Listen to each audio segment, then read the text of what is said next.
হাবিবুর রহমান সোহানের মাথা নষ্ট করা ব্যাটিং, বলতে গেলে ৩৫ বলে সেঞ্চুরি মেরে দিয়েছেন তিনি। সেখানে হচ্ছে ৬ ছিল হচ্ছে ১০টি এবং ৪ ছিল ৮টি। বলতে গেলে বাংলাদেশ ক্রিকেট ইতিহাসে সবচাইতে দ্রুততম সেঞ্চুরি করে ফেললেন তিনি। আরেকটা রেকর্ড করছেন তিনি হচ্ছে যে সবচাইতে দ্রুততম 50 রেকর্ডটাও নিজের নামে করে নিলেন। বলতে গেলে বাংলাদেশের মধ্যে যে বলা হয় যে হার্ড হিটার ব্যাটসম্যান পাওয়া যায় না, তা পুরোপুরি মিথ্যা প্রমাণ করলেন হাবিবুর রহমান সুহান।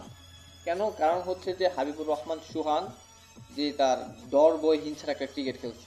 আর যখন কোনো প্লেয়ার এ টিম কিংবা অনূর্ধ্ব 19 থেকে জাতীয় টিমের মধ্যে আসে, তার পুরোপুরি তার মাইন্ডসেট পরিবর্তন হয়ে যায়। কারণ হচ্ছে প্রতিপক্ষ টিমের বলারদেরকে তারা ভয় পায়, ব্যাটারদেরকে ভয় পায়, যার পরিপ্রেক্ষিতে জাতীয় টিমে আসার পর সে আশানুরূপভাবে ফল দিতে পারে না।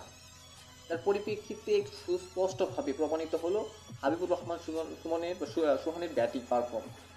কিভাবে একের পর এক প্রথম থেকে আক্রমণাত্মক খেলছিল বিপক্ষ বোলারদের অ্যাগেন্স্ট।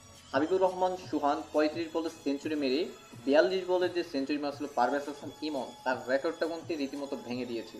বলতে গেলে এটিম জাতীয় এটিমের মধ্যে যে গতকালকে খেলা হয়েছে ইন্ডিয়ার মধ্যে বৈরুসুমার বানসি দুর্দান্ত খেলছে, আজকে বাংলাদেশের মধ্যেও দুর্দান্তভাবে খেললো সুহান। বলতে গেলে একের পর এক বাংলাদেশের তারকা তৈরি হচ্ছে, কারণ সেগুলোকে ভালো মতো পর্যবেক্ষণ করা হচ্ছে না, কাজে লাগানো হচ্ছে না। এবং সবচাইতে মূল্যবান বিষয় হচ্ছে যে তাদের মাইন্ডসেটকে অনেকখানি গ্রো করতে হবে। এখানে বাংলাদেশের মধ্যে অন্যতম ধরা হয়েছিল তাওহিদ হৃদয় কিন্তু কয়টা ম্যাচ খেলার পর তার পারফর্ম, তার ব্যাটিং পজিশন সব দিক দিয়ে প্রতিপক্ষ টিমরা অ্যানালিস করে তার দুর্বলতা বের করে তাকে এখন কিন্তু ভালো মতো পারফর্ম করতে দেখা যায় না ধারাবাহিকভাবে। বলা যেতেই পারে যদি ভালো মতো পর্যবেক্ষণ করা হয় তাহলে আমাদের সুহান ভালো কিছু করবে জাতীয় টিমের জন্য এবং দেশকে ভালো মতো টি-20 যে একটা হারিটার সক্কার যে ব্যাটার অভাব ছিল সেটা পূরণ করতে পারে। ইতিপূর্বে আমরা ২-৩টা ভালো ভালো ব্যাটার কিন্তু পেয়ে গেছি জাতীয় টিমের জন্য, সেখানে সাইফ হাসান হচ্ছে অন্যতম।